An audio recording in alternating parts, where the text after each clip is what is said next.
Jennifer is on Teams and she asked me to run today as she has to sneak out a little bit early. But we're going to do a call to order. Do we need to do a motion for that? No. Wonderful. Carrie, can you do roll call? Sure. Jennifer Grogan. Present. Ellen Jimenez. Present. Karen Laughlin. Present. Marquez. Here. Terry Medexa. Regina Salas. Present. Jonathan Stone. Here. Perfect. As a reminder, if you're carrying a cell phone, computer, two-way radio, my favorite, or your other sound device, we ask that you turn it off to minimize disruption to today's meeting. Local chair check-in, chair and commissioners. I think we've already done this. Any public visitors? I don't see any. No. Vice Mayor Aslan is here today. Does he have anything to say, announce, participate with? Hey, No, happy to be here with you. I don't need to lengthen the meeting by pontificating. we don't mind.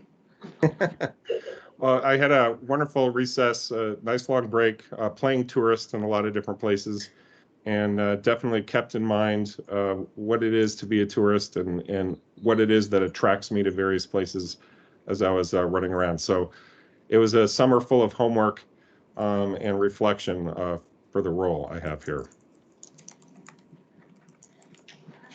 That's good. Jennifer, your hand is up. Yeah, only because I have to leave early today. I just wanted to let everybody know that the Flagstaff Oktoberfest is like 6 weeks away, which is insane that it's going to be October that soon. But I just wanted to invite everybody. We've got live music. We've got contests that you can either participate in or watch. Either way, it's funny. Kids are welcome. We've got bounce houses and free root beer floats for them. So I just want to invite everybody to come down. Any other announcements? Check-ins? I got a couple. I believe I mentioned this last time, but it's open. The RX calls for entry are open. That includes grant requests and non-grant requests. We're looking for all kinds of submissions. I've already got some really interesting thought leadership kind of ideas portion entries, including like the poet laureate. I don't know if I should say this in a public meeting. Let's just say a poet laureate of a city has applied to be a participant, and then all those will go through a jury process. But venues, artists, makers, thinkers, organizations that want to collaborate with any of those should all consider how they might want to participate in ArtX for 2024. And then related is our project grant cycle opportunity for projects that would occur in calendar year 2024. That opportunity opens for Creative Flagstaff / City of Flagstaff EB funded grants. That opportunity opens on the 1st, Friday the 1st of September, and closes later in September. And those are for any number of kinds of projects that related to innovation or introducing new art, science, or culture experiences into the community, as well as capacity building for nonprofits that are in those spaces. And we have quite a sizable chunk to grant out this year. I believe the total is around $125,000, which is would be our largest B2B funded grant cycle ever for the project type grants. So really exciting to be able to offer that opportunity in partnership with the city. But mentioning here for tourism, because of course art, science, or culture projects could also have elements of tourism. And of course, when we think about impact in the community, public benefit, and all those things, utilizing tourism certainly comes into play, as well as how does tourism maybe present capacity building opportunities for art, science, and culture nonprofits. So I think that's all I have. Oh, one more thing. In October, And at the, oh no, September, sorry, wrong month. If I can figure out how to use my calendar. September 21st at 4:30 p.m., the Arizona Commission on the Arts will be hosting a community reception. And so that would be the governor-appointed commissioners. They have their public meeting a little earlier in the day at the Center for the Arts. They move these around the state quarterly. And it's a great opportunity to meet statewide folks that are in the arts and culture space, but also really excited that 2 Flagstaff individuals were recently appointed to the commission. That includes, I'm forgetting her first name, Terrell, and as well as Pat Schreiber, formerly of Arizona Community Foundation.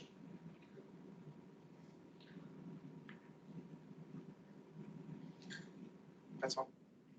That's good stuff. I like the capacity building opportunities. That's a good way to put it. Madam Vice Chair, I have 4 updates. Last week, I attended a meeting that was hosted by ECONA, the Economic Collaborative of Northern Arizona, that featured Consul General of Mexico in Phoenix, Jorge Mendoza-Yescas, and Glenn Williamson, former Honorary Consul of Canada for Arizona and the founder and CEO of the Canada-Arizona Business Council. Growth, economic development, skills gap and workforce development, tourism, sister cities, and strong trade relationships and cultural exchanges were discussed. I had a one-on-one conversation with Consul Yescas on tourism and Discover Flagstaff and Flagstaff Sister Cities as the sister city agreement with Navajo Sonora is being finalized. By the way, September 28th, our mayor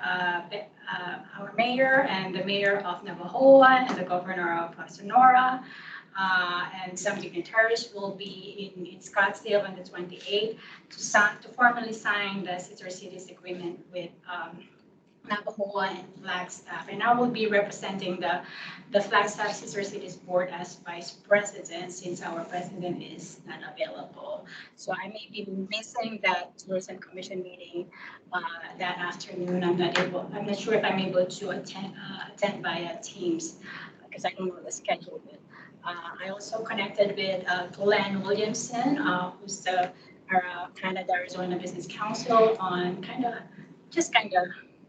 casual conversations in strengthening efforts in bringing Canadian visitors and investment to Flagstaff and Northern Arizona and workforce training. And much gratitude to ECONA for organizing that. And that was held here at the council chambers. Speaking of sister cities, Flagstaff Sister Cities is hosting the statewide Arizona Sister Cities Conference at Little America, November 10 and 11. There's reception Friday evening at the International Pavilion at NAU, and then the whole day conference is at Little America. As soon as we have finalized the invite, I'll forward it to Ms. Carey and forward it to Commissioner if you're interested. Hopefully you attend. And lastly, wearing my hat with NALTRA, I'm trying to organize a joint meeting with NALTRA and Asian American Hotel Owners Association on October 10. As soon as I finalize the venue, I'll also send out a invite. Thank you. Thank you. And it looks like Terry joined us. Good afternoon, everyone. I'm here. Hello, Terry. Hello. We're doing check-ins right now. Do you have any announcements you want to share? Sure. I can let the commission and staff know we continue to activate Heritage Square downtown. We are nearing the end of Movies on the Square. We have 2 more movies. These are, just as a reminder, free events that take place on Saturday. This Saturday, we have extra brass band opening before we show The Sea Beast. And then we end September 2nd with a great band, which is Flag 5, and we are showing Princess Bride. So as movies may end, we continue with programming Heritage Square with live local music every Thursday, Friday, and Sunday. We go all the way through the end of September without those activities. We are working on a Flagstaff Music Festival, which will take place September 23rd. We are also working on our inaugural year of a Flagstaff Fitness Festival, which will be, you'll have choices to do a spin class, yoga, meditation, learn about nutrition, all sorts of things. That's October 7th.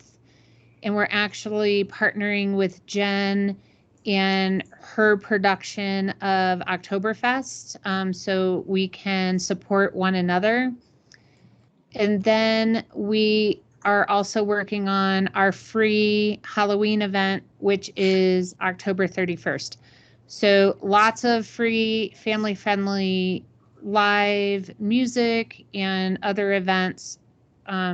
Even though our summer is ending, we go all the way through the end of October with options and opportunities. Thank you.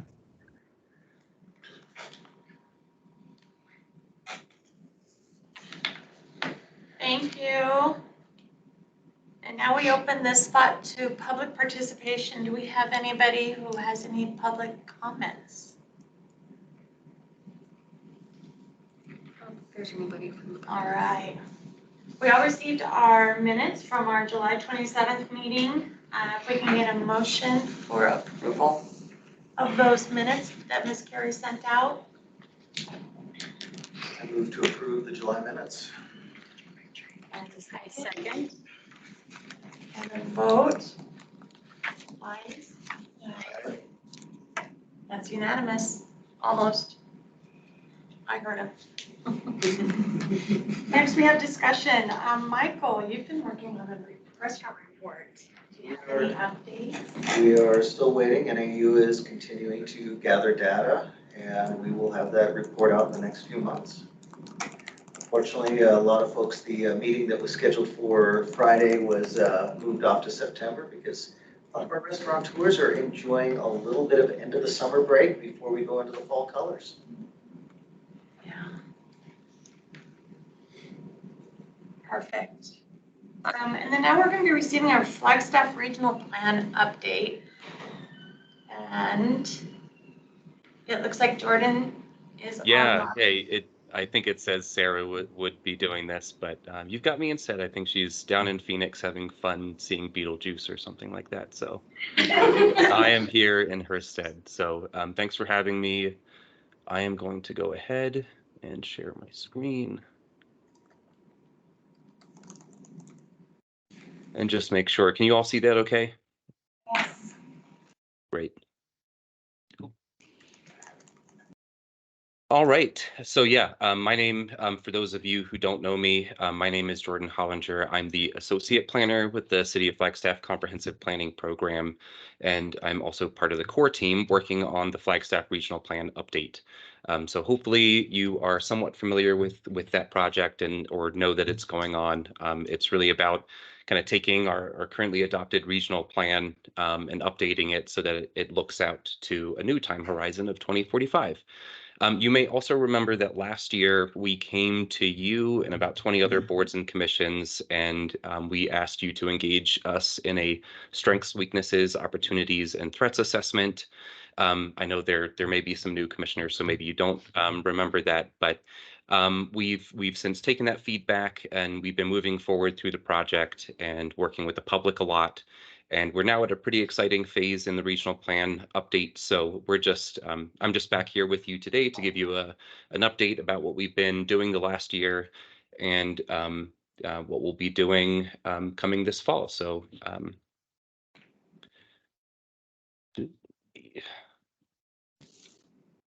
all right, so I always like to start these presentations with just a quick reminder about what the regional plan is. And as you kind of see here, it sits at the top of the city's planning and kind of code hierarchy. It's our highest level planning and policy document, and it's also the only one that's adopted by voters. So if you are a resident of Flagstaff, you actually get to vote on whether we adopt this document or not.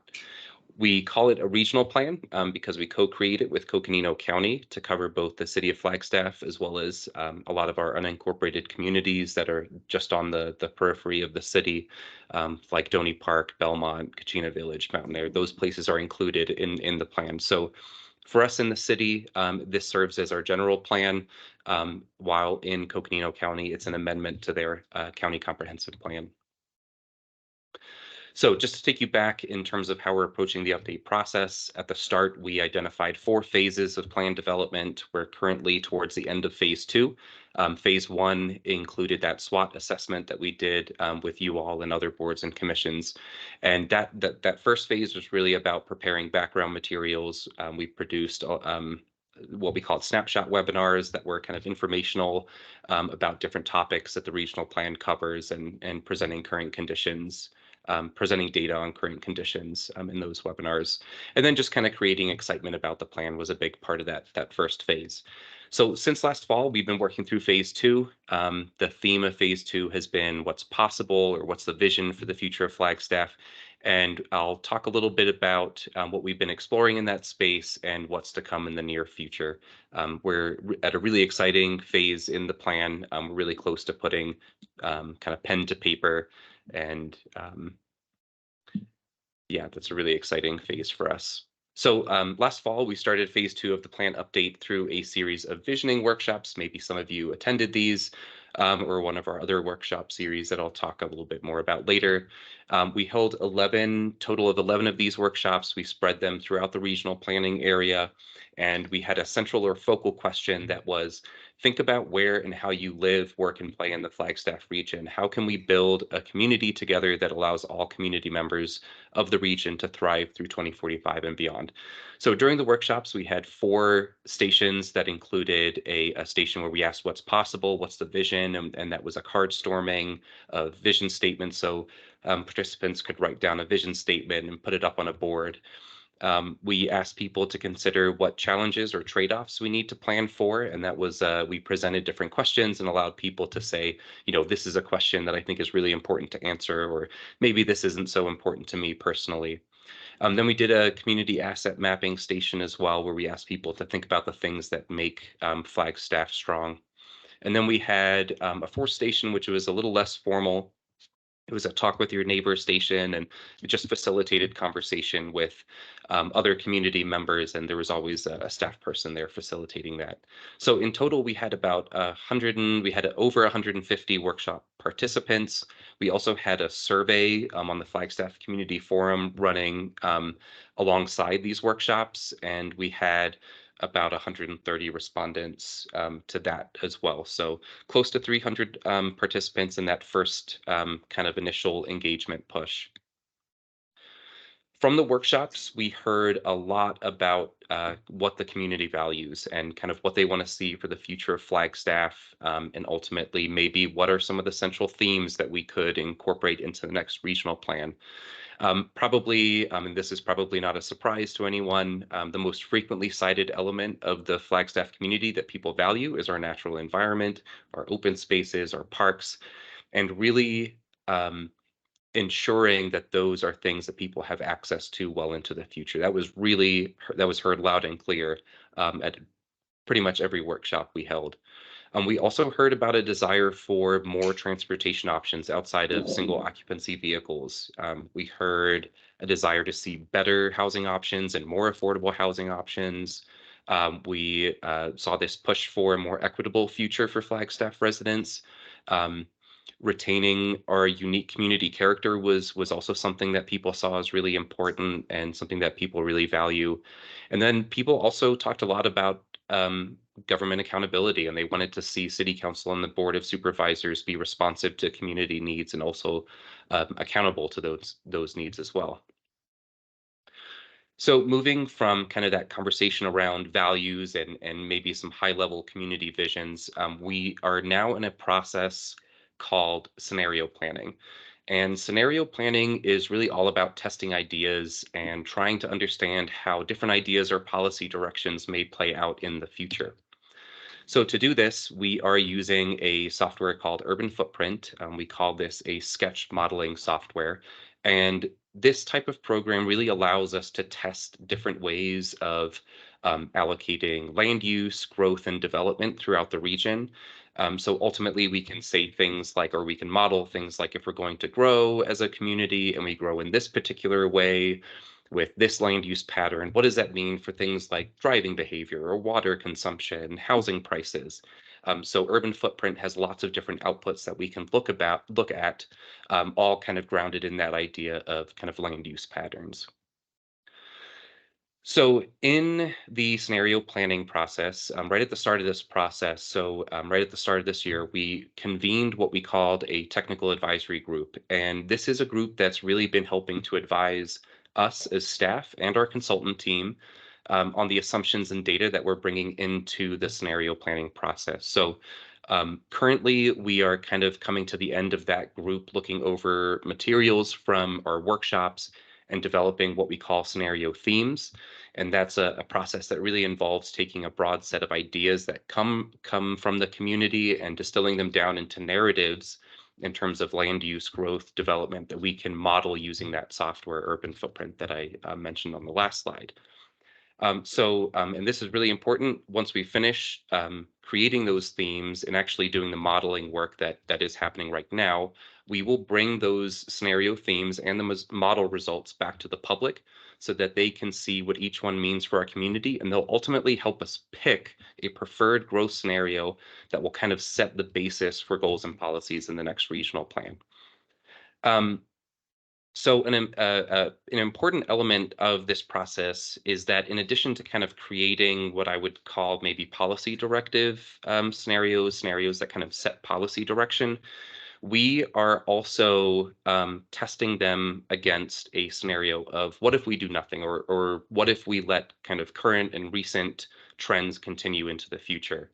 And that's one of the really powerful elements about what we're doing in this scenario planning process, and really getting to test different policy directions against one another and then against what we are currently doing as a community.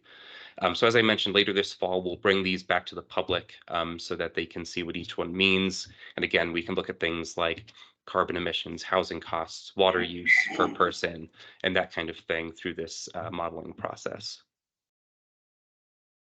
So our technical advisory group is made up of experts from a variety of fields. You can see the list on the right-hand side of the screen here, and a lot of these people are experts in a particular field, especially things that we can model. So things like transportation, housing, natural resources, also experts in community engagement too, that have been able to speak to kind of what we have been doing as staff in terms of engaging the public. So all of these people have volunteered to help us very graciously. It's been a big time commitment from them. We invited them from a larger group of people, kind of with, again, kind of covering the topical areas or the expertise that we need to include in our modeling efforts. And it's really important that we always like to remind people that this group has not been helping us to decide policy or even policy direction. They're really helping us to decide how we test what we hear from the community and how we can be as robust as possible in that scenario modeling process. So since the start of the year, this group has been meeting once or twice a month. We've recorded all of their meetings, and we've posted them on our project website. So you can go and watch those and see what they've been up to. And we've also given the public the opportunity to comment as well and tell us what they think the group was doing well, or maybe things that they're missing. And we always provide that feedback at the following meeting to the group members. So while the technical advisory group has been working kind of in the back end on kind of working towards that modeling effort, we've been really heavily engaged with the community kind of around this idea of land use, growth, and kind of uncertain elements of our community as we move into the future. So earlier this spring, we hosted 13 workshops. We called them Face the Future Flagstaff. Hopefully some of you attended one of these. They were really, I think they were really cool. They were well attended. We held 5 of them that were in very non-traditional workshop settings. So we went to places like A New Living, which is a local transitional housing organization, and did it with their residents. The Northern Arizona Interfaith Council helped us host an all-Spanish workshop. So that was a really important aspect of this effort. And then we also held a number of these workshops in classroom settings. So we held one with the Flagstaff High School Native American and Hispanic Heritage Clubs, and we held some workshops at Northland Preparatory Academy as well. So just to talk about kind of how these workshops worked, this wasn't kind of a typical workshop like our visioning workshops where you move around to different stations and kind of provide input at different stations. We actually gamified this idea of scenario planning and invited people with us to kind of sit with us in the sandbox and really get hands-on with kind of this idea of land use and growth. So participants at the workshops were broken up into groups of 5 or 6. They received a game board that was you can see it here on the screen. It was a gridded map of the regional planning area. And then each group was assigned 3 random cards that we called challenge cards that had conditions pertaining to jobs and population growth, climate change impacts, and infrastructure funding. So those 3 random cards actually changed the way that you played the game. So the goal of the game was to allocate different types of land uses or growth tokens. So think things like residential, commercial, industrial, civic. So allocating those pieces throughout the region under the conditions for their particular game. And what this kind of forced people into was instead of just telling us where they did and didn't want growth, they also had to think strategically given their game's conditions. So an example I like to give is that in a scenario where a group maybe had high population and jobs growth for our region, but low future infrastructure funding, maybe that group had to think about optimizing new growth along existing infrastructure instead of placing growth in a way that would require new infrastructure. And I think one of the things that's really powerful about doing scenario planning in this way is that it helps to shake up some of our assumptions or predetermined ideas about what the future holds and kind of tasks us with solving these challenges collectively under this idea of uncertainty. So out of this process, we created 60 maps. So we had 60 different groups do this exercise. And along with that, we had sets of detailed notes about how each group played the game and why they placed the tokens in the way that they did. So we had 2 really wonderful interns who spent a few weeks actually digitizing all of this analog information, all of the map data, all of the notes that were taken by hand, and turned all of that information into usable data for our consultant team and our technical advisory group. So some of the major themes that we heard coming out of these workshops, similar to our visioning, but we heard general support for this idea of complete neighborhoods and mixed use development, stuff that really supports multimodal access to services and amenities. So really, again, this idea of land use patterns that support kind of getting out of that single occupancy vehicle. We definitely heard concerns about growth as well. So for some people, it was really difficult just to kind of play this game with the idea that we are, as a community, are going to probably continue to grow. And really concerned about what that means in terms of community character and ultimately kind of going into this space of, okay, if we're going to grow, then we need to find a way to manage density in a way that kind of preserves our community character or is compatible with our community character. We heard, again, more support for transit, better road and multimodal connectivity. And then we also heard from a number of people that they'd like to see some strategies to mitigate congestion as well. And then, of course, like our visioning workshops, we heard a lot about protecting our open spaces, our national forests, parks, and other natural amenities. The big reasons why people live here and visit and that sort of thing. So from the visioning and the Face the Future workshops, and as well as from several online surveys that we had running alongside each of these efforts, our technical advisory groups and consultants have started to look at or just kind of at the end of packaging some of these ideas into those scenario themes that I mentioned that are actually getting built in our modeling software. So as I mentioned, we'll be once we finish those modeling, once we finish that modeling effort, we'll be bringing the results back to the community, and we'll have what we call a scenario choosing process. And that's really where people will get to weigh in on what they think about the scenarios and hopefully help us pick one that we can start creating the next regional plan around. So I also mentioned that we are doing, as part of this process, a business as usual scenario model. And this is a model that kind of takes recent trends, extends them out into our modeling time horizon, so 20 to 2045, and looks at what that means for our community. So our consultants are really close to having this model finished, and it's really interesting to look at. So you'll probably see the results from this come out in the next month or so. And what it's kind of showing is that a lot of, unfortunately, that kind of the trajectory that we're on is that a lot of our issues don't necessarily get better. So some things like housing affordability get worse, and other things like carbon neutrality kind of stagnate or we don't really move the needle on them. So doing this type of modeling alongside our alternative growth scenarios is gives us a really good picture of a range of futures for the Flagstaff community and really allows us to compare and contrast different futures. So to round out phase 2 and move into phase 3, just wanted to make sure you are aware of some recent events and then some upcoming events.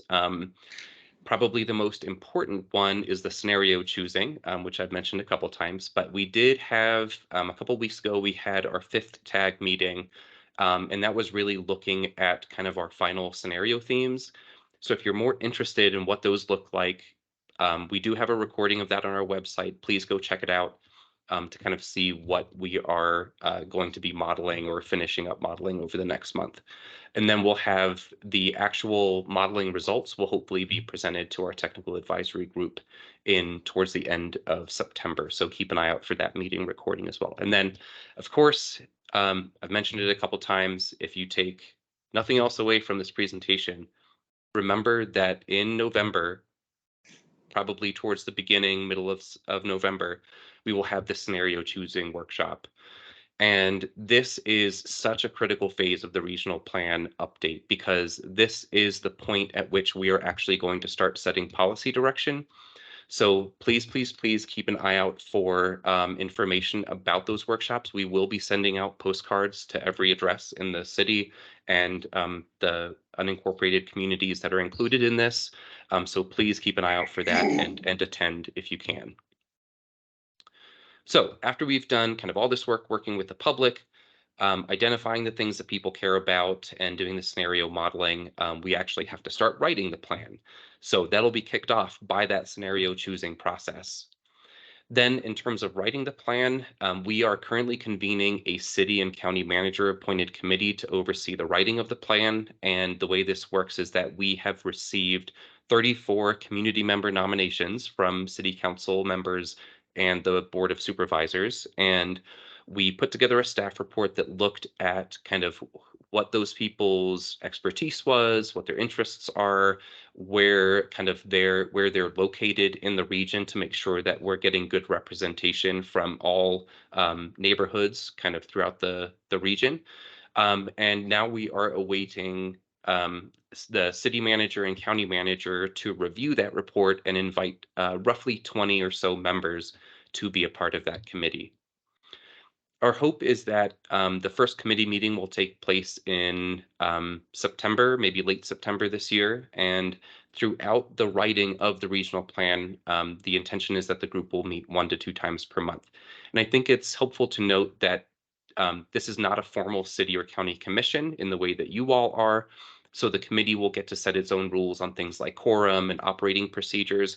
And one of the cool things about having that type of committee oversee the writing of the plan is that they can kind of operate a little bit differently. And so they can do things like if they think we need additional workshops or public input on a particular item, they can organize that themselves, or they can have us do that as staff, kind of without the sort of restrictions of the typical city commission structure. So from there, the plan will be created through sort of the framework that you see or the steps that you see here. So step one, we'll work with the committee to decide what the writing schedule will look like and kind of what our objectives are.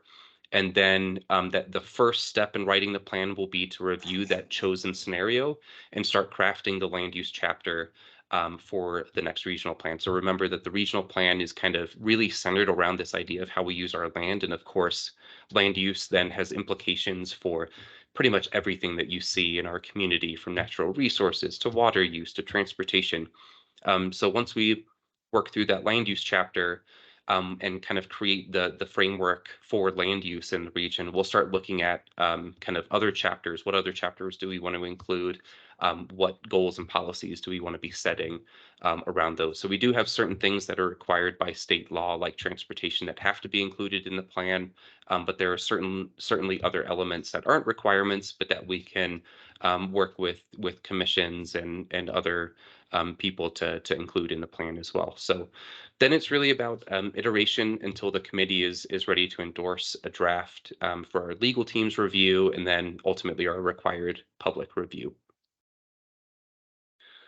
So thank you. I know that was a bit of a whirlwind. We haven't been with you in a while, so there was a lot to update you on, but that's all I have.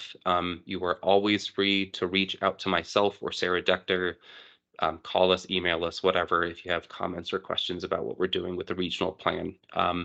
Also, our project website is up here on the screen. So if you're not familiar with that, please take a look at it to see kind of a lot of our reports and the things that we've been up to. So happy to take any questions or comments at this time. I have a couple.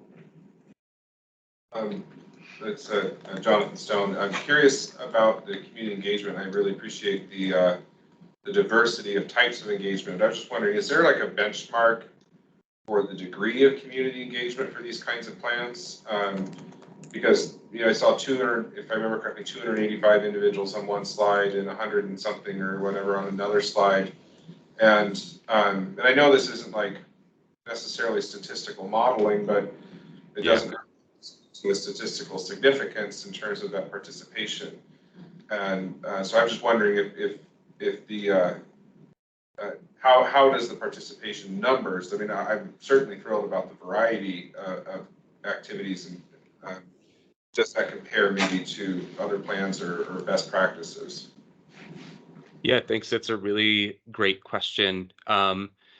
The short answer is no, we don't have like a number as a benchmark. What we have seen is typical. I think we are always in a space of saying, the more people that engage with us, the better. But it is not an overly common practice in kind of comprehensive planning, at least, to look at numbers of engagement, across demographic groups and actually come up with kind of statistically valid samples for your public engagement. There are some, I think as an ideal, that's a place that is helpful to go as far as a mindset, but there are some challenges that we have with that. So like when we do public engagement, we ask people to sign in and so we kind of get a raw count, but we are often met with resistance if we try to collect things like demographic data as part of that effort. People kind of wondering, why are you collecting this? And there are certainly reasons for that. So I guess I think in that first you saw it was, a little under 300 in that first set of engagement with the visioning workshops. It was a little, I think our number for the Face the Future, our scenario planning workshops, was actually a little short because there were certain events that we went to where we didn't actually collect information for certain reasons, like with people that were like under the age of 18, we didn't collect like names and information for some of those groups. So maybe a little higher than what we're kind of officially reporting. Our big push is going to be this fall when we do that scenario choosing workshop. I think we're hoping that we get hope like double that, if not more. So I don't know if that's a good answer to your question, but yeah, I guess no kind of official benchmark, but always working towards more. Thanks. I just had one other comment on the theme slide, I'll call it, I guess, where it talked about natural resources and community character. I'm paraphrasing, but the community character section really just reflected on heritage, and then just putting my tourism commissioner hat on, that of course this commission should be very interested in how community character is defined ultimately in the plan, and how that manifested into all the other policies and land use and those kinds of things. But that that it seems somewhat narrow in terms of how we might think about community character and vitality and whatnot. And of course, being an arts and culture representative as well, I hope, and I know I've had some conversations with Sarah Dector about how we can make sure that there's an understanding about how the plan ultimately influences the impacts to the arts and culture community, that then could have knock-on economic impacts, or community character impacts, or what have you. Yeah, thanks for that. And in terms of what you were referencing there, you were talking about the current regional plan and how it frames community character and how we might kind of better reflect the diversity of that idea in the next, once we actually start writing the next one. Correct. And I was reacting, I don't know if you could share your slide again, the one that had those 6. I forget. From our visioning workshops, yeah. Yes. Yeah, let me share that real quick. Yes, character, heritage, and preservation. Of course, we're putting our tourism hats on. The natural environment is a very important part of that consideration. But I think the other one that's on here that's really important to think about is character and heritage preservation. Yeah. I think tourism, weave into some of this other stuff. Of course, housing and short-term lodging is important. Multimodal transportation is important as we think about bringing in tourists from places that aren't that are customary users of transportation, but of course an inclusive community that is that looks and feels like a community that everybody feels welcome in. But I just want to make sure that when we talk about character and heritage preservation, that we're not just focusing on historic resources in that conversation. So I don't know if this slide's probably set, but I'm very interested, because I know the last plan spent a fair amount of detail on community character, arts, and culture. And if these are the 6 driving insights, I just want to make sure we don't lose that. Yeah. So just to clarify, these were kind of what I would describe as highlights from our visioning workshops. This is not an all-inclusive list. We do have a report that came out that kind of details kind of all of the things that we heard in its entirety. So I had kind of suggested, maybe incorrectly, that these would be the driving forces. That's not necessarily the case. They might be elements of the next regional plan. So there's still a lot of room between kind of what we heard in the visioning workshops to actually setting goals and policies in the regional plan. And I think it's important, as you're talking about this, to remember that although we've kind of convened this committee to help us write the plan, all of their meetings are going to be public, and we are going to have consistent opportunities or constant opportunities for people to comment and weigh in on kind of the direction that we're heading in terms of actual goals and policies in the plan. So as you all are experts in this area, that's going to be an opportunity that you can still remain engaged with us on and help us think really critically about what we're actually putting in the next regional plan. So really appreciate that clarification.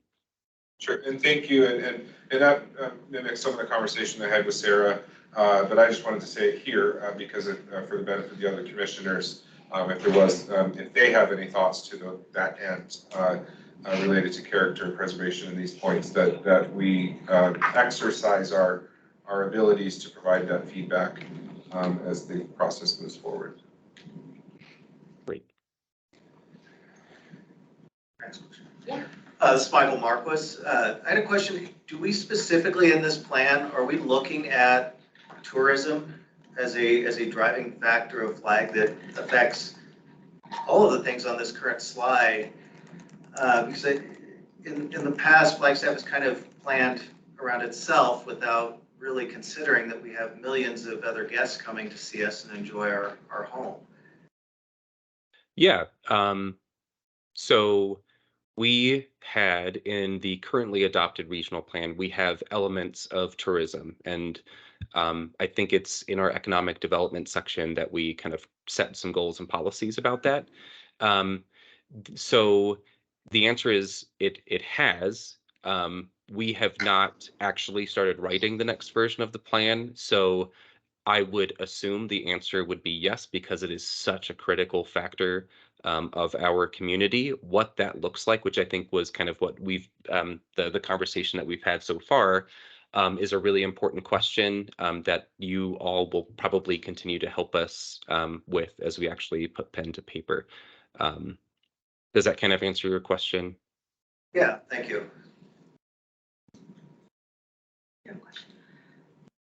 Actually, I have a comment. This is Regina Salas, and I appreciate the Commissioner Stone's and Commissioner Marquez's comments because we're the Tourism Commission, and in fact, for Coconino County, it is our sector, the hospitality industry is the largest employer for the entire Coconino County, which is the second largest county in the country.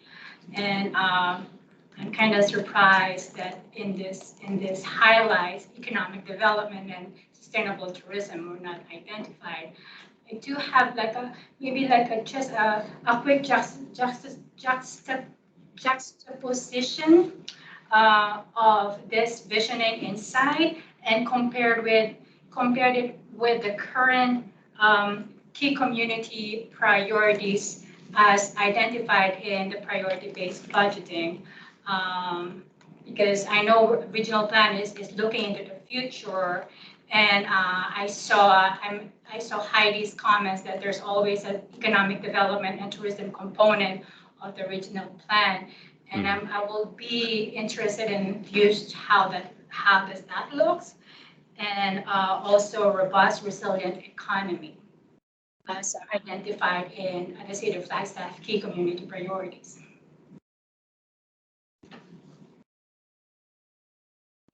Heidi has a comment. Yes. Jordan? Hi. Hey. Heidi has a comment. Yeah. Good. Sorry, I don't know what's going on with my camera. I can't get it to. There we go.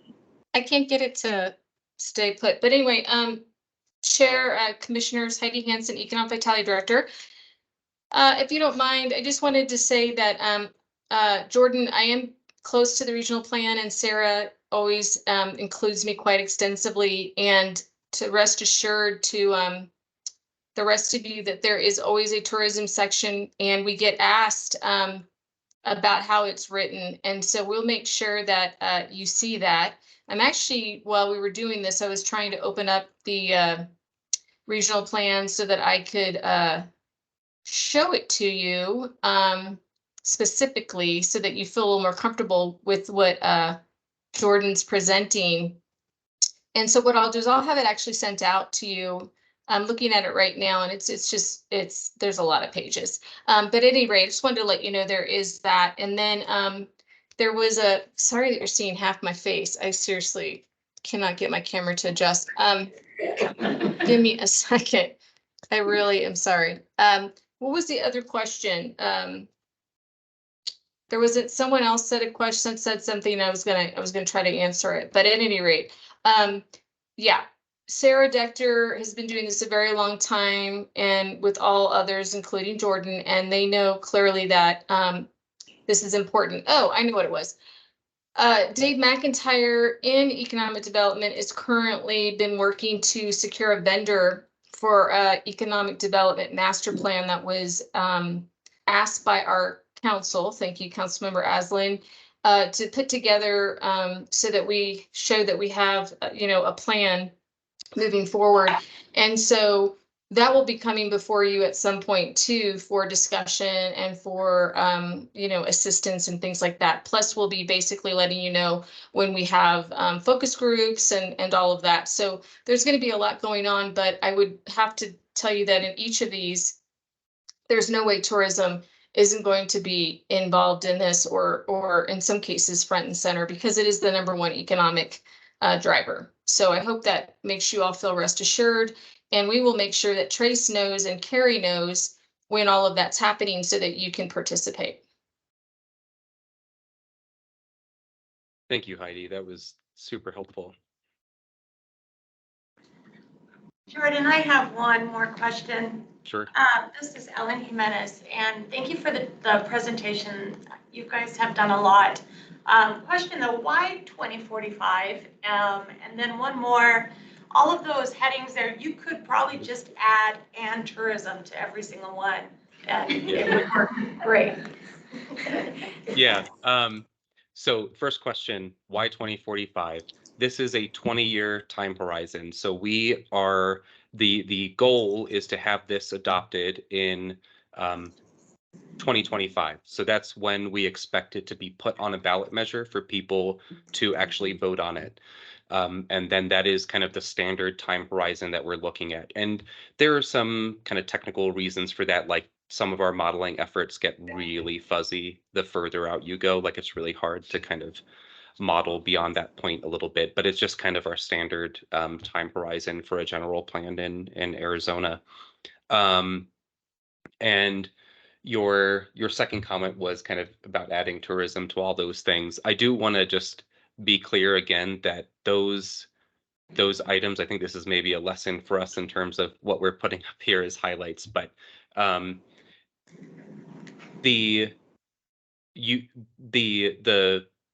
core of the regional plan, I think I've mentioned this, is that the regional plan is really centered around land use and, of course, how we use our land, what land is available for businesses, and especially our natural areas, which are a huge tourist attraction, is a huge component of the regional plan.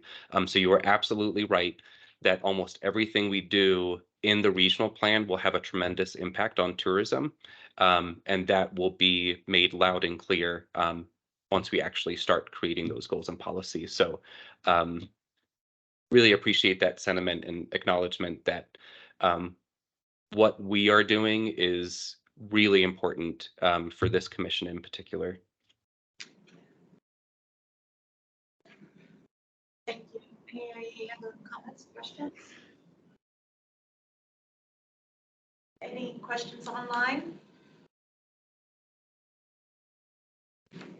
Madam Chair, it's Heidi again. I just wanted to let, I think Jonathan said something about the arts and sciences. There's a whole category in there currently. They don't take anything out. They always just ask what needs to be revised. So I'm sure that we could share that with you too. And then I'm going to paste, which is going to probably come out a little bit long, in the chat, some of the current goals that for tourism that the regional plan shares. And again, those are always going to be looked at, and we can bring those forward to all of you as well. So Jordan, don't make me a liar. We got to make sure we get this back in front of our commission at some point. Yeah, that'd be great. Thank you. And absolutely. And we are, I think this time around, we're trying to make sure that we're coming to you with kind of updates at least once a year, kind of in the initial phase, as we actually get into the writing and the subject areas that our commissions are experts on. We will absolutely be coming back with chapters and that kind of thing. Can I just respond briefly to Heidi, to clarify my point? That it wasn't clear to me based upon the presentation that this was an iterative process with the previous plan. And so I just wanted to voice that because those items weren't presented in front of us today, I just want to make sure that they're said. And so it's reassuring to hear that it is somewhat more iterative in terms of it's bringing the previous plan forward. And I was trying to find in the current plans, I've read the current plan. It was part of applying for my job practically, just to understand what the community saw as its priorities. I remember the sort of high level buckets being structured differently than how they're structured on that one slide, and I wasn't sure what that one slide represented relative to the final outcome of the plan. And so that's why I was speaking to it. Yeah, appreciate that. So yeah, just to reiterate again, this is just kind of high level stuff that we heard in our visioning workshops. It is not going to be what we base the next plan on in its entirety, just a piece of the puzzle. Thank you. Thank you, Jeremy. All right, thank you all. Jordan. Yeah, thanks. All right, take care. Thank you, Jordan. Thanks. All right.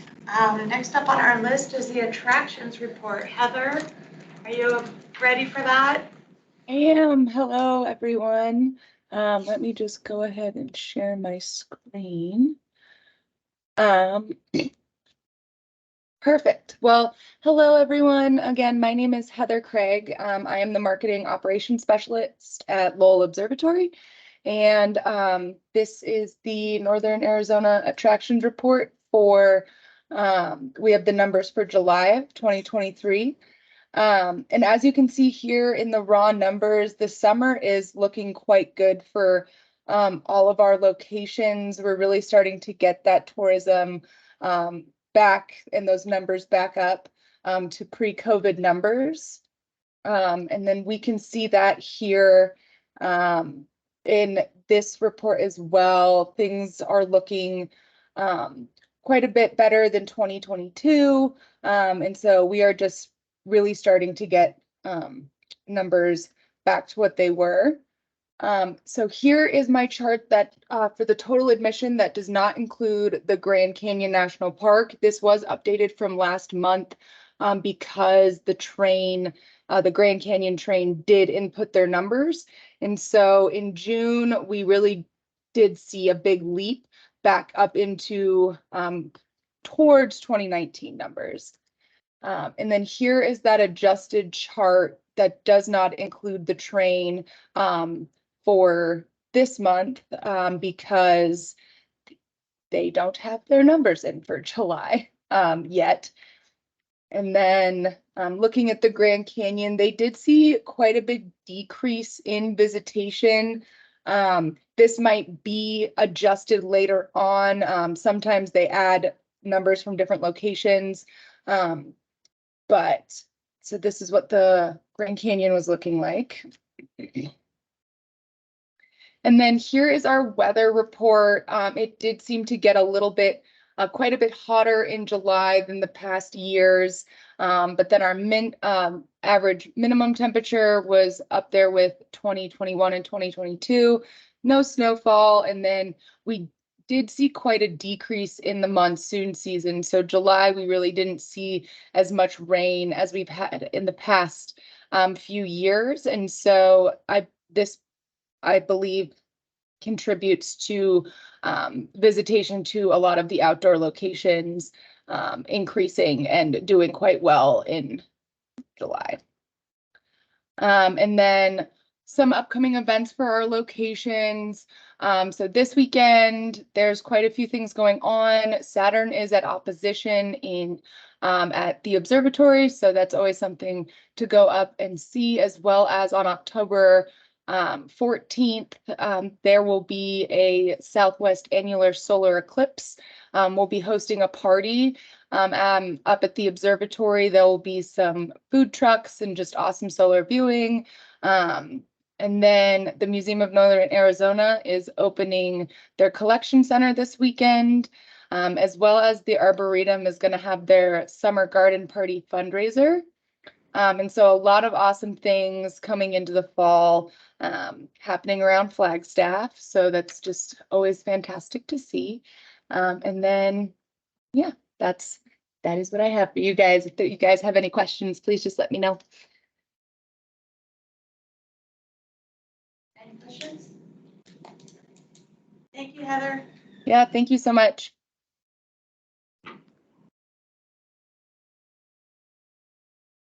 Trace, then we hand it over to you. Thank you. So Madam Chair, Vice Chair, Commission, Trace Ward, CDB Director, and my team. We do have a small but mighty team presenting to you today. It will be missing a few elements because we have some folks out on different missions today. Next slide, please. So we're going to take a look at the traditional accommodations as we do every month. It's just one indicator as to demand for the marketplace for the month of July. Looking at July, our accommodations sector drove ADR probably because, oh, you can't see the presentation, Heidi? No? All right, how do I change that? They cannot see the presentation. That's what I'm hearing. We're going to try to fix that for you. Thanks.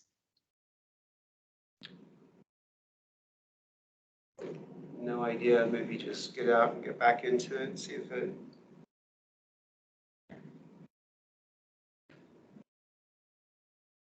We saw it for quite a while, and then after Jordan got off, we couldn't see it again. Like, it needs to probably be shared once again, since Jordan had shared his, is what I'm thinking.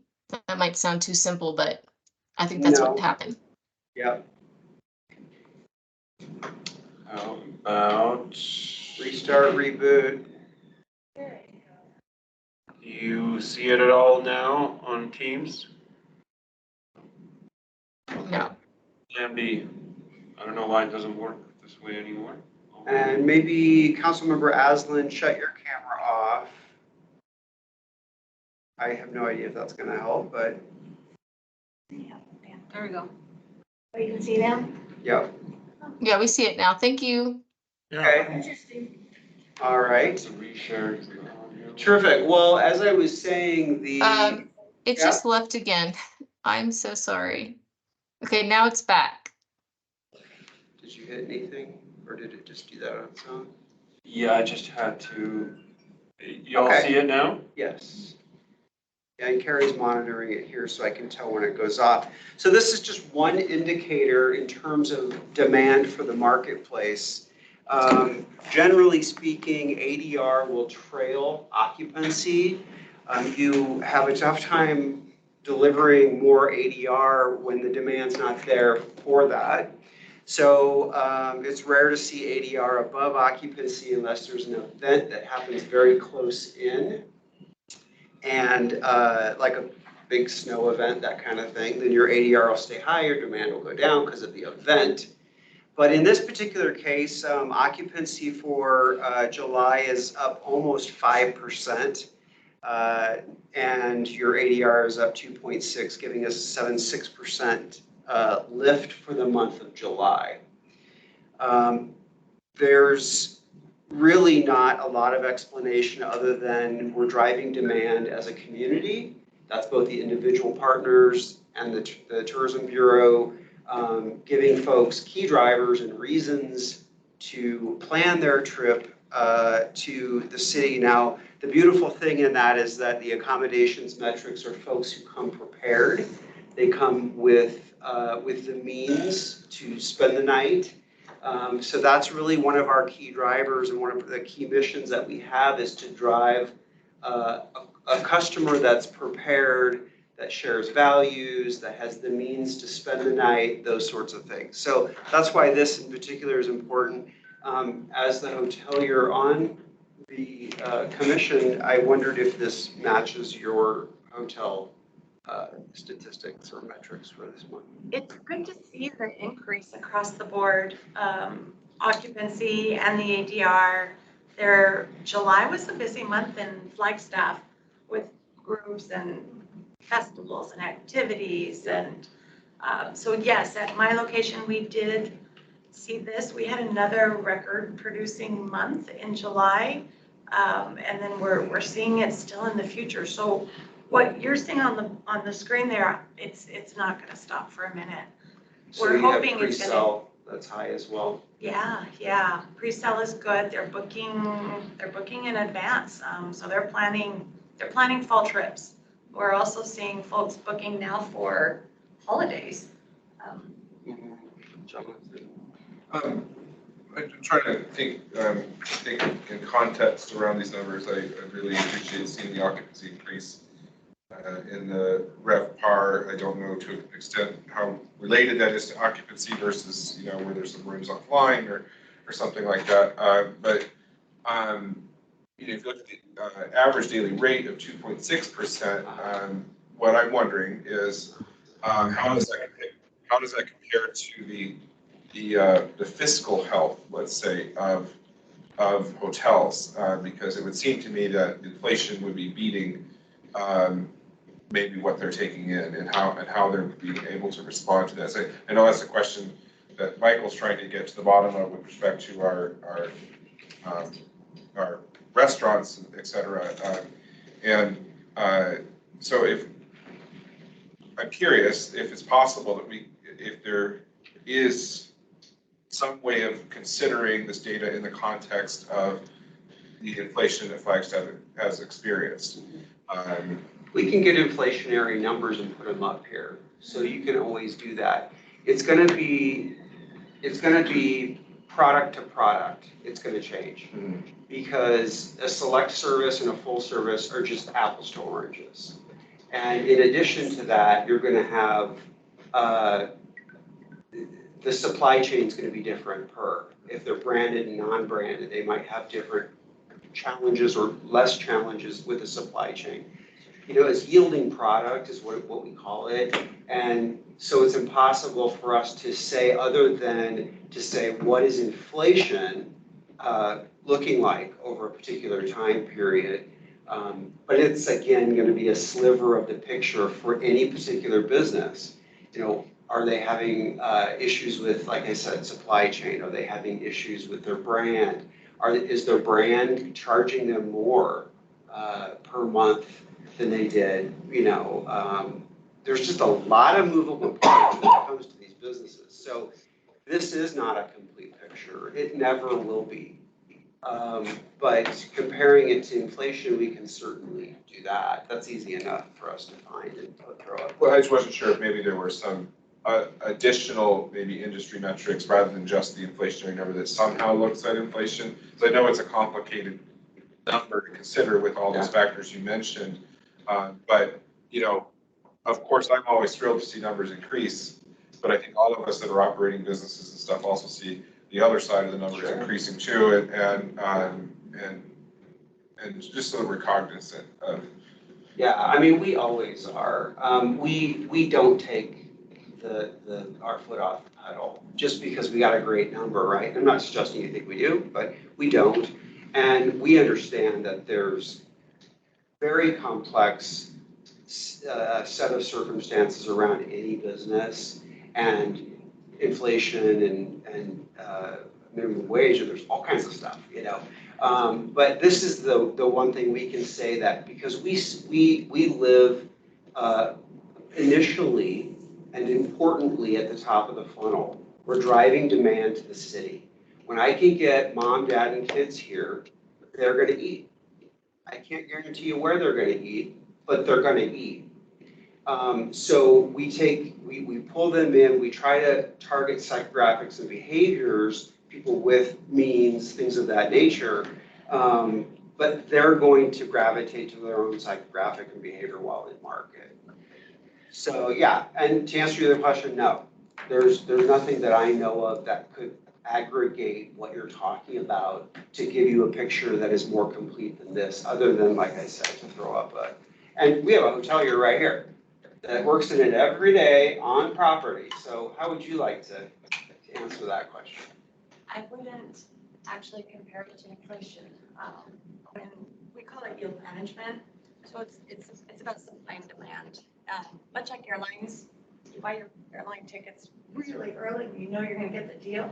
Same thing for hotels. It just depends on when you buy it. As you get closer and as the hotel fills up, they're going to raise the prices, and as you raise those prices, that will help.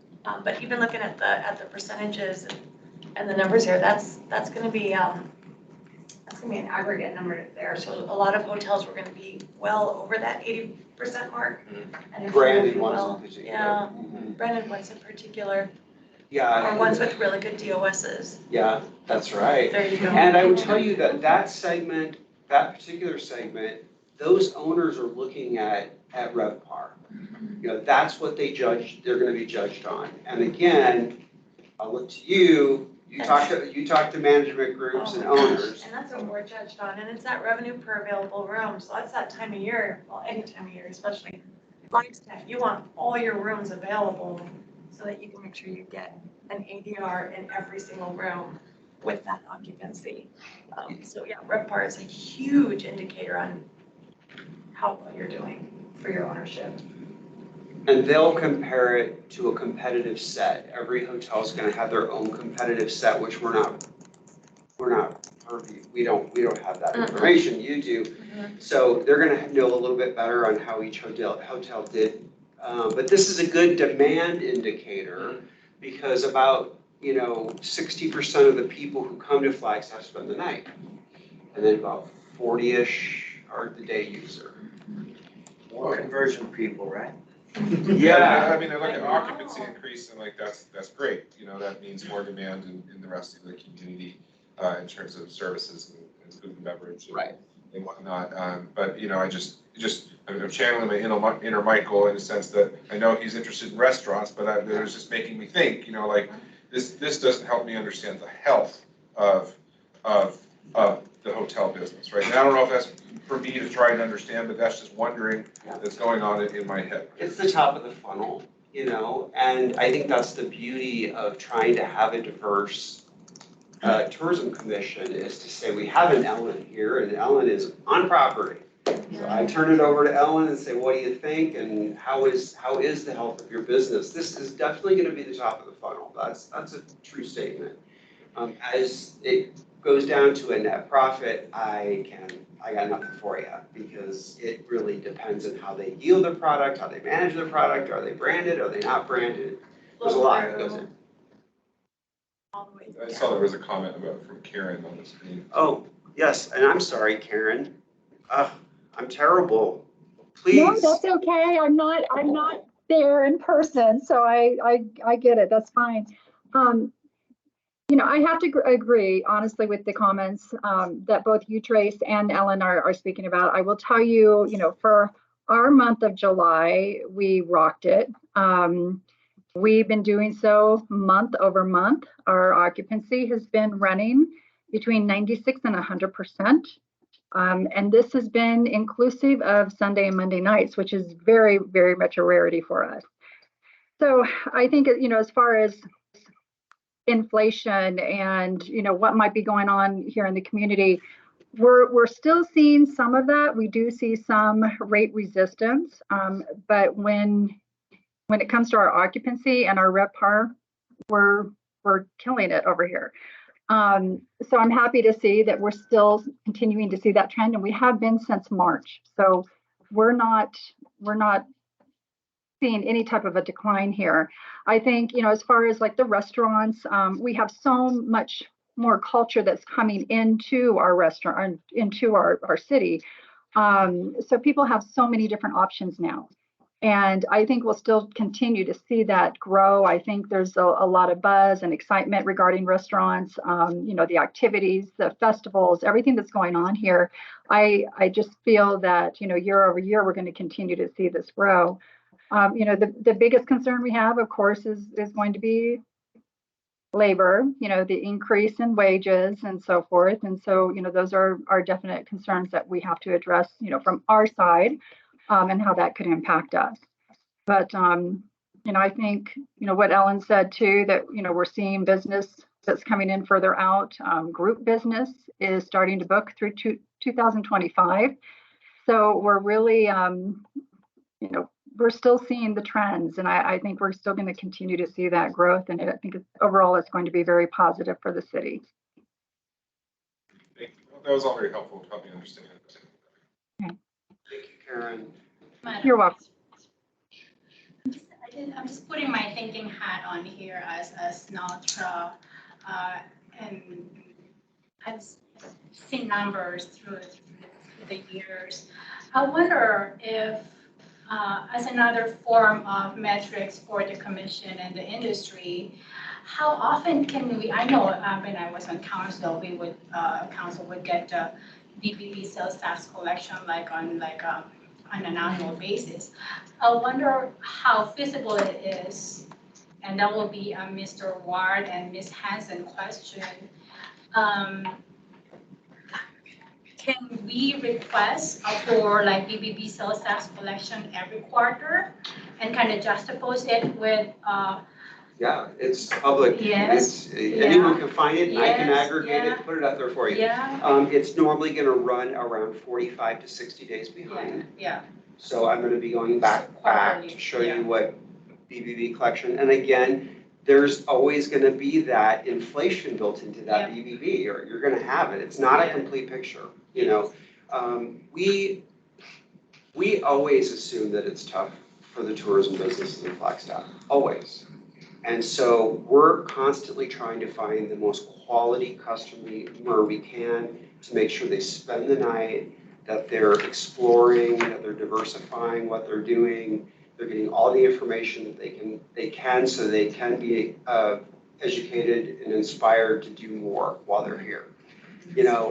Besides bringing them here and trying to adopt our values and to spend more time and be adventurous, their psychographic and their behavior is going to follow their pattern, and there's not a lot we can do about that. And another question that I am interested, as a consumer myself, and as a foodie, with regards to the many ways that different restaurant owners have adopted to the minimum wage. I've seen specific, Flagstaff sales service anywhere between 4% and 10% as an additional service charge, in addition to the BBB. And then I've seen some restaurants who would give you an X amount % of discount if you pay in cash. So you don't have to go through the process. So I wonder how we could work together and have a feel of the restaurants and just gauging, We have a program going on right now, which we've talked about, where we put funds towards the restaurant group and they were free to sign up. I think we got 24 of them to sign up, where we've employed Mountain Mojo, who really are experts in digital and mobile. I go to them for questions. They really, really are experts. And we know that the visitor comes to town, like all of us, go straight to mobile for restaurants. They're not going on laptops, they're not going anywhere else, they go straight to mobile. So we wanted to make sure that our restaurants have every opportunity to have a really strong presence on mobile, to get their reviews, get more reviews, and to get their review number up. So those 24 restaurants have gone through a process with Mountain Mojo already, where they walk through and they crawl their mobile presence. They give them a report saying, hey, here's what we found, here's where we think you can improve, here's what you're doing well. And then after they got that report, then they have a follow-up, which happens next week, where it's a Zoom call, for lack of a better term. And they're going to give a class, a 2-hour class on how to translate that information into real results for them. Because Discover Flagstaff's under the firm belief that mobile is the key to the buying and the purchasing and decision making for the visitor, not the local, the visitor we're focusing on for this program. So there's a way that we've come up with that the restaurants can touch, feel, smell, taste what we're doing. A lot of what we do is consumer facing. It faces outward. They don't know that we're driving compression and that mom, dad, and whatever from wherever they're from Dallas, Texas, is sitting in the restaurant because we've educated, inspired, and motivated that travel. They'll never know that. So, you know, we do our best to trumpet what we do, but also we're trying to come up with programming that's very tactile, very something they can smell, touch, and feel. So that's what that program is. Hopefully, I know it's a success, and we hear success stories from it, but it's in the middle right now. And in terms of accommodations indicators, any other questions? Heidi had a comment. Okay. Oh, no, Tracy, I wanted you to bring up what you were doing with Mojo, and you did. So thank you. And I just wanted to let you all know, I put in the chat, I really appreciate your work with tourism. I do have to get prepared for my next meeting at 3. So thank you for your efforts. I will be signing off. Thank you, Heidi. All right, we're going to move on. Can I ask one more question? Yeah. Because I think we're hovering around this, and no one's going to be brave enough to say it. Okay. Wages are going to keep impacting the tourism sector and the employees and the wage compression into management and everything else. Right. The BBB, although I appreciate it, the BBB will not show anything because people are raising rates to cover increased costs of supply chain, labor, everything else.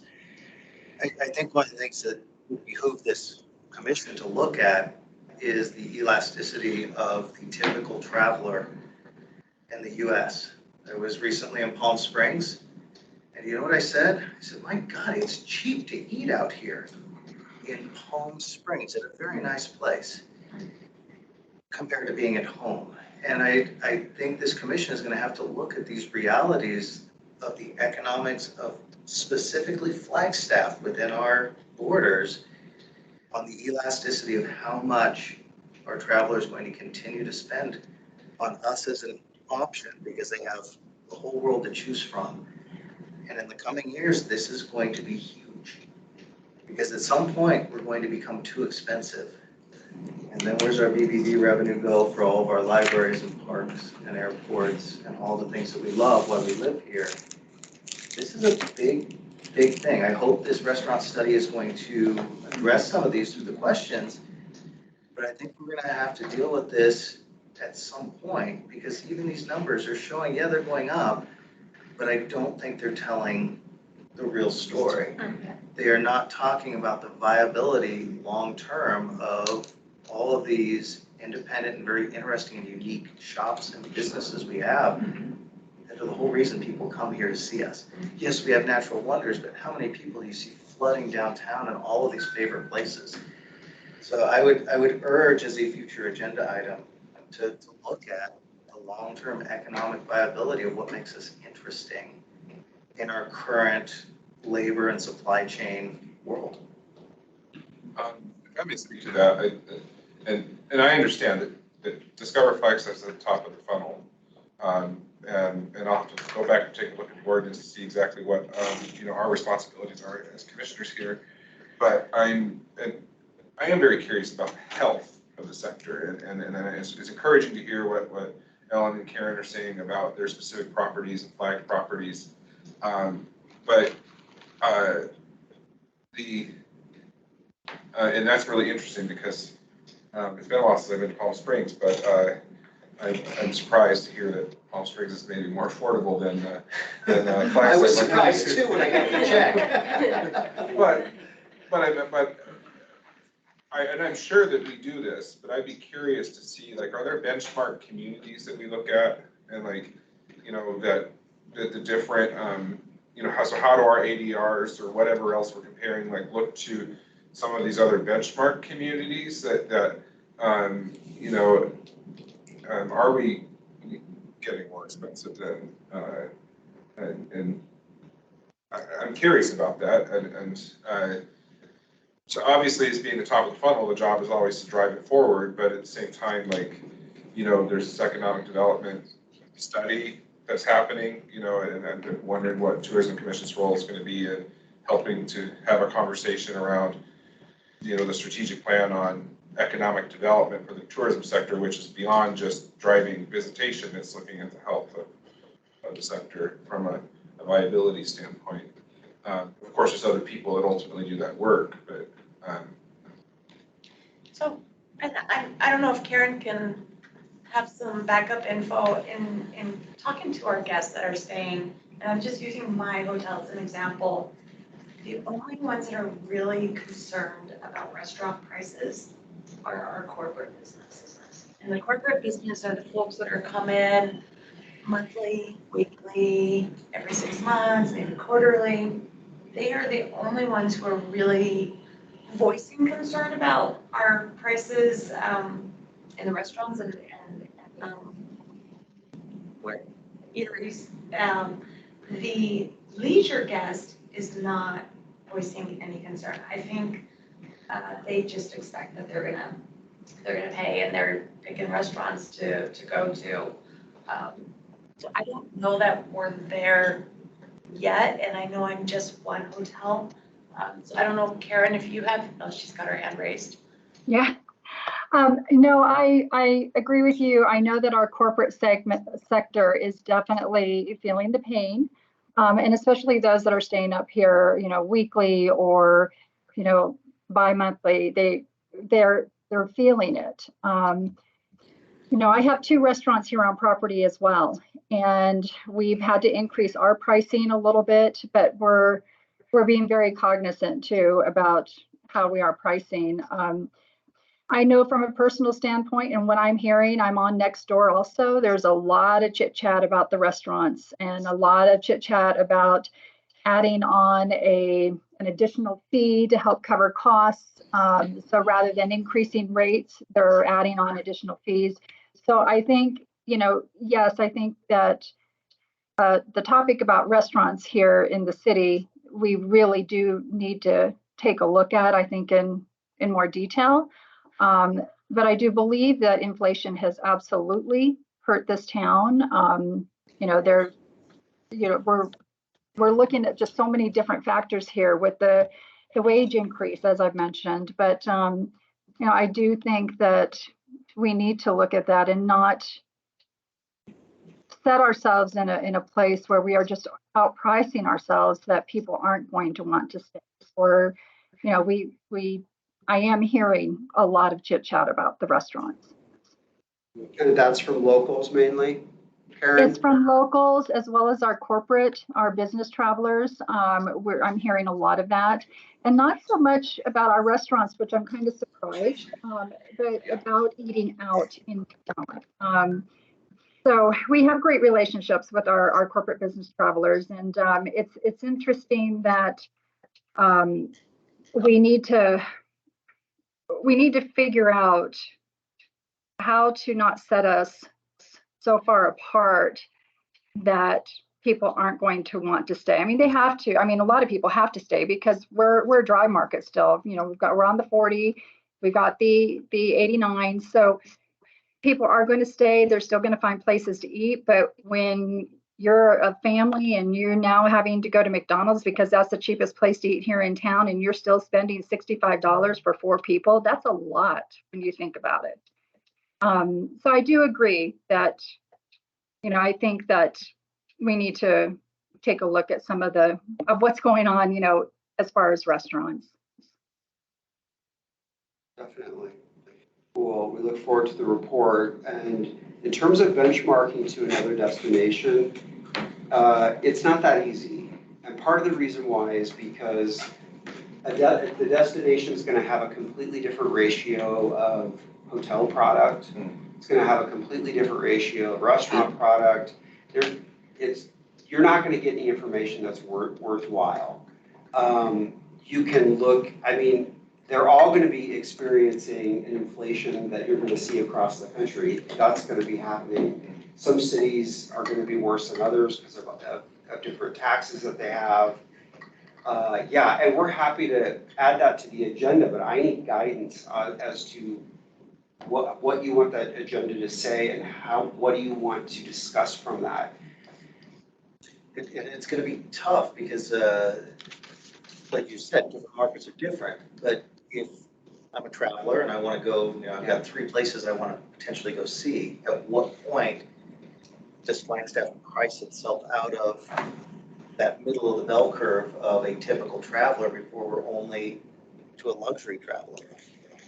And how does that change? I mean, I don't know, but I think it's something, I know we're driving the funnel from this commission. Yeah.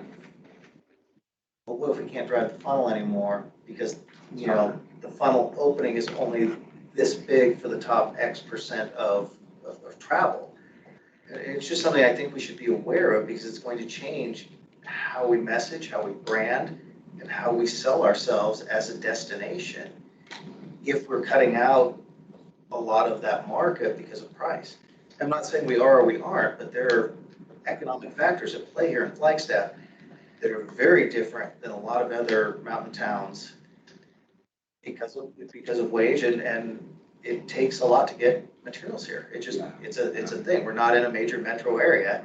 Everything's got to be trucked in, and it's a different market with different cost structure. It is. The interesting. So I'm not sure how I'd phrase that. I would just maybe ask my fellow commissioners and our chair and co-chair to give it some thought on how we could even be effective in that. Maybe we can't. Maybe our job is just to drive the funnel. But I think if we're not thinking about the bigger economic vitality of all of the hoteliers, the lodging, the restaurants, the attractions, all these things that are relying on the economic factors in our market, I think we would probably be not really looking as well as we could. Well, we always want to be sensitive to the trials, tribulations, and pains, and we feel like we are. I mean, we know we are. Are we demonstrating that? Okay, that's maybe another question. But what I will tell you, what's interesting is if you did go and look at other mountain towns, they're even more today. We tried to go up to Steamboat, and it was off season, and the best room I could find was like $600 a night. Okay, and that was a select service hotel. So we're definitely not there in terms of turning the leisure customer off. We're not there. Will we get there? Maybe. I mean, we're going in that direction, so I hear you. But in terms of mountain towns, they're very expensive. If you go to, I mean, just list any of them. Oh my gosh, so they're all so expensive. Now, there's lots of examples and choices out there. It's a big wide world. Some are a lot less. They always will be. We'd love to come up with solutions for that and be the hero. We'd love to. We're hyper focused on getting quality compression into the city because that's the lowest hanging fruit, and that's the biggest impact we can make, and that is what we focus on every day. Now, that's not the only thing that we do. We also really focus on fire messaging and safety and sustainability, and we're doing all that stuff too because it's a growing concern for the traveler too, not just the community. We want to marry that. But in terms of cost of goods and cost of labor and that stuff, it's just out of our wheelhouse. But if there's suggestions that we can affect it, we're all ears. And I think it comes down to this commission being very aware of that. Yeah, we agree. I don't know if this is necessarily the place to take that up, but I think being aware in our decision making as we look. And I'm sorry this all got triggered off of. It's all good. This is what's on your mind, so let's talk about it. Yeah. So may I just bring up again with my thinking hat on, and I've had a conversation about this informally with a couple of commissioners. Part of my role with NALDRA is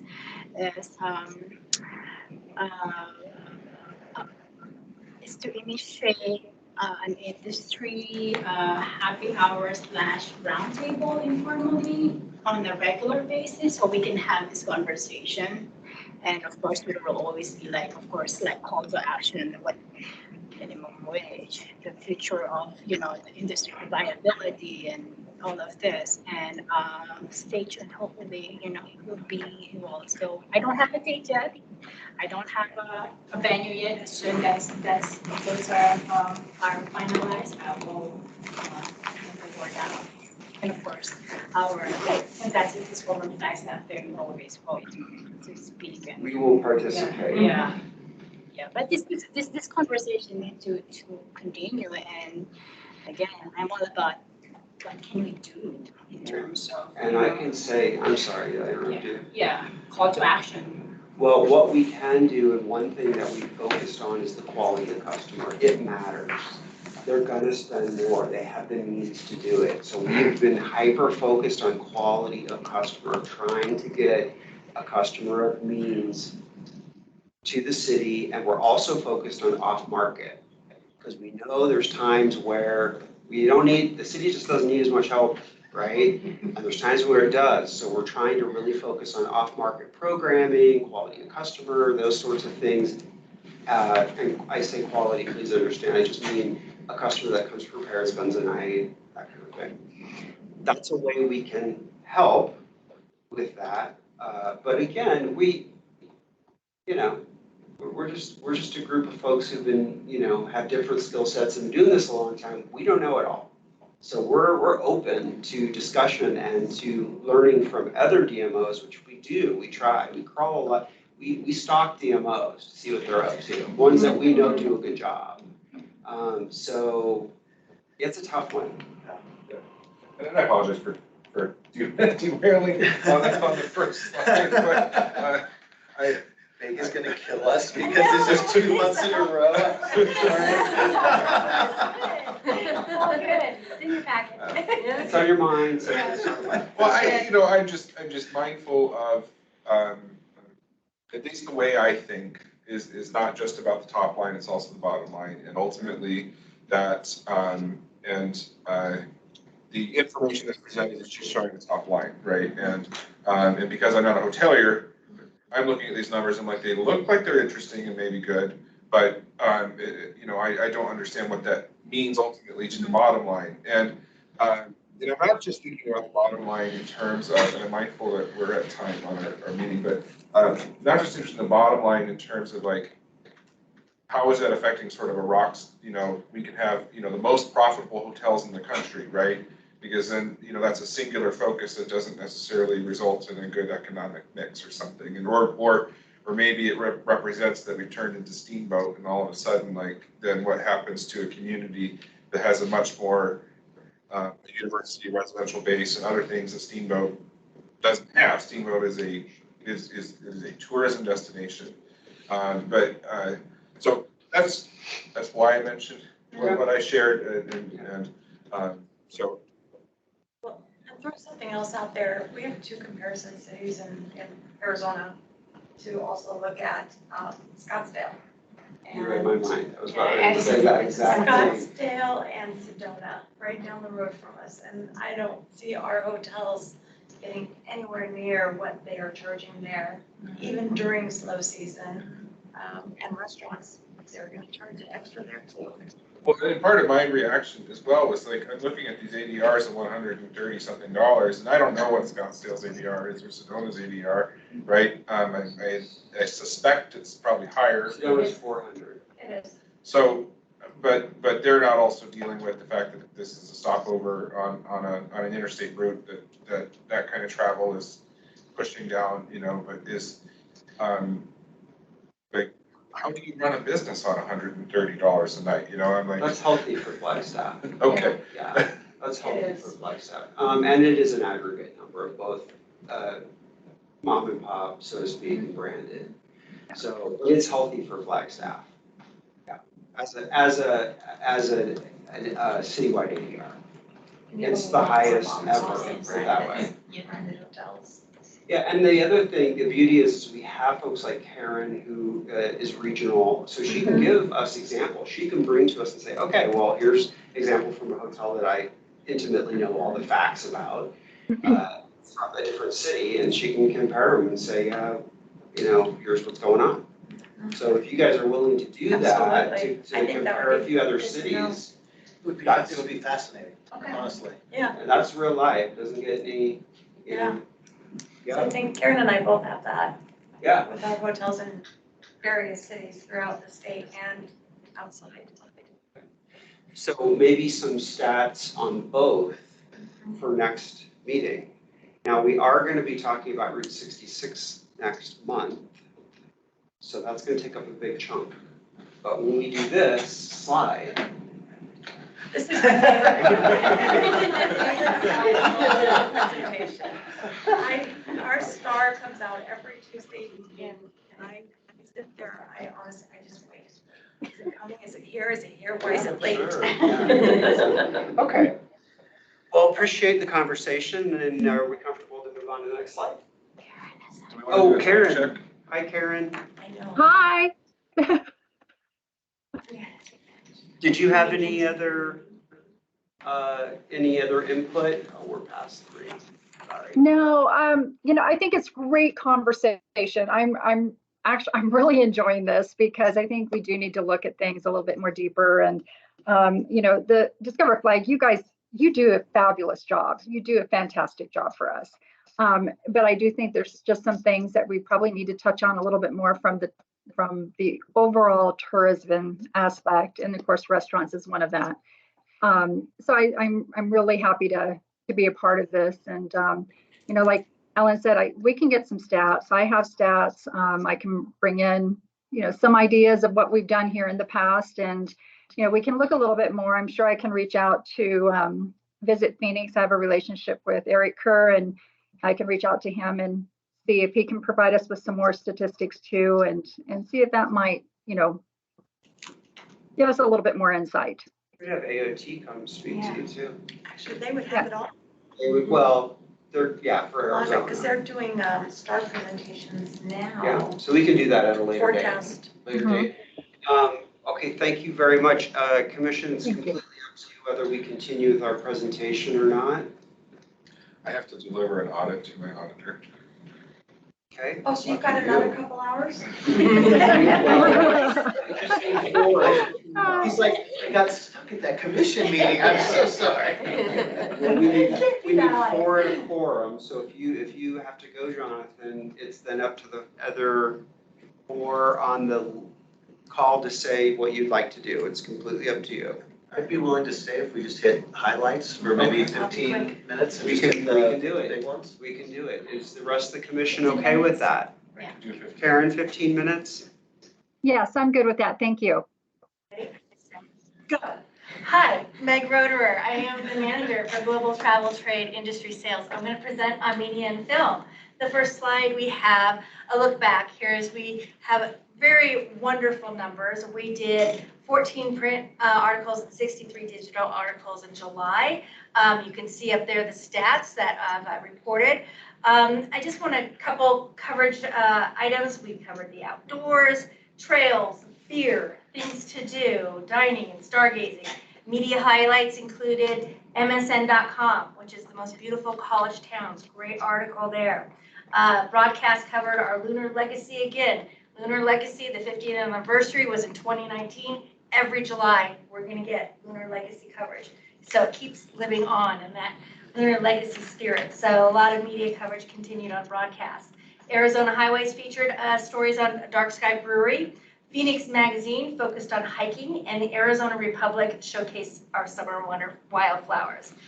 We also continue to work with Allison Balin. She is a travel writer that loves Flagstaff. She's out of the valley. She did a couple stories, one called Up, Up, and Away, and that featured things to do in Flagstaff, and Little America Hotel was the featured lodging location, and also did a story on tart treats, which was about actually sour beers. So it was a great story. And then Root Magazine was here, that they did a media fam. Brennan is the editor there, and he will be publishing a story in February about Flagstaff in Route Magazine. And then we'll talk more about Route 66 next month. And then also coverage in what else do I have there, other than the stargazing. Moving on to the next slide. And so I also do the film report. So I attend the monthly regional film meetings with Film Phoenix, Film Tucson, and the Arizona Commerce Authority. We've been focusing on the American film market. That is in Santa Monica in November. Lori Pappas and Councilmember Austin Aslin will be attending that AFM conference. And also working on an Arizona League of Cities and Towns. There'll be a session on film regarding the next tax incentive. So that will be before the showcase, the day before, so I'll be attending that. And we also work with Planning London Focus, which is in December, so working on the planning there. You can see that we have a new pop-up display that will be released at the League Conference, which will be fun during the film session. And yesterday I presented at Coconino Community College to about 40 students about filming in Northern Arizona and the Flagstaff Film Office. It was extremely well received. They had a lot of wonderful questions. And we do see project that there will be an increase in film activity in the state of Arizona, and we continue to promote Flagstaff as a primary film destination. And then Motel Rescue, there's a slide there at the bottom. They did air in July, featuring the Motel DuBois, and it was on the Magnolia Network. It aired in July 10th, and it reached about 600,000. There were 2 film permits issued in July, and we do have the Flagstaff International Film Festival this weekend. It is at the Orpheum. Be sure to, if you want tickets, I can get you guys some tickets. If you can just show up sometime there to support the Flagstaff International Film Festival. Discover Flagstaff will have a video that is going to be shown there as well. Next slide. And the next slide, I can show the 32nd one. We'll show this is a short clip of the Motel Rescue. But all the things can be fixed. All right, let me meet him. Please ring bell for service.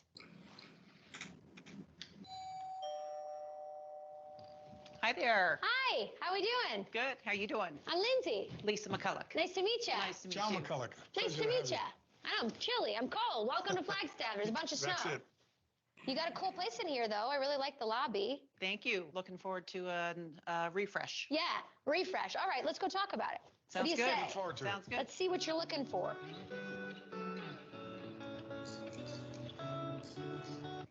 So this is just a preview. I have more, but I can email that to you, put it in Google Link. It's about 5 minutes. It's an hour-long program, but if you don't have an hour and you just want to see the reveal, I can just get you the 5 minutes. It's fun. I saw it. Yeah, it'll show you what rooms they did. So the next slide is we're looking ahead. I mentioned this a little bit. The League of Arizona Cities and Towns Conference, we have the showcase event, and that will have a theme of, yep, that's Flagstaff. Mother Road will also be attending and giving out tastings to the attendees. So that will be at the end of the month. And then I continue to assist with media and film as needed. And then we have a FAM in September that will have both media and trade attendees with the Arizona Office of Tourism. I'll turn it over to our next presenter. Hello, Madam Chair and Commissioners. Isabel Madalino, Social Media Manager. Next slide.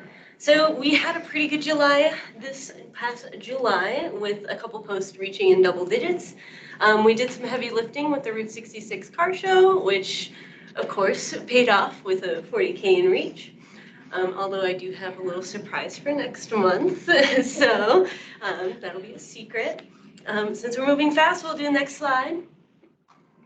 Also pretty good for Instagram. Of course, not as poppin' as Facebook was, but we're seeing similar trends with similar posts. People really like the Trails Passport.